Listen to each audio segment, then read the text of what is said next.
50 రూపాయలు. ఇప్పుడు ఇదే టీషర్టా? హీరోలా ఉంటావు, వేసుకో. నా మాట విని పిల్లాన్ని తీసుకుని వచ్చే. మీ అన్నయ్య నీకు మంచి దారి చూపిస్తాడు. ఏం మాటలవి? ఎప్పుడు ఎక్కడ ఏం మాట్లాడాలో తెలీదు. పెద్ద పీస్ పెట్టవా? నీ మొహానికి ఇది చాలే.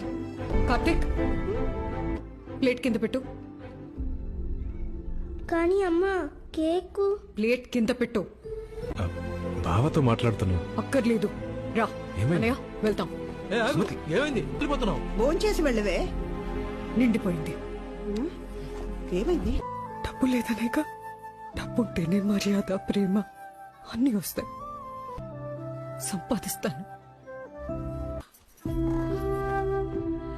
అన్నయ్యని ఇలా చూడలేకపోతున్నానే. రియల్ ఎస్టేట్ లో బాగా నష్టపోయాను. ఎలా బతికేవాడు? నువ్వు ఏదో హెల్ప్ చేయాలి. వ్యాపారంలో నష్టం వచ్చి ఇప్పుడు మీ ఆయన ముందు ఇలా. 50 లక్షలు కావాలి బావా. అమ్మా, నోర్మోయ్. అరుణ్, ఇట్రా నాన్న. నీకు మళ్ళీ కొనిస్తా. సరే అమ్మా. నువ్వు దివాలా తీసావంట, అందుకని మా ఆయన ఆస్తి నీకు రాసిచ్చేయాలంట. నేను కష్టంలో ఉన్నప్పుడు పిలిచి సాయం చేసావరా ఎప్పుడైనా? టి పెట్టడానికి కూడా ఏడ్చావు కదొదినా. ఇంకా ఆపు. ఇది వరకటి భాస్కర్ కావాలి, ఇది వరకటి లైఫ్ కావాలి.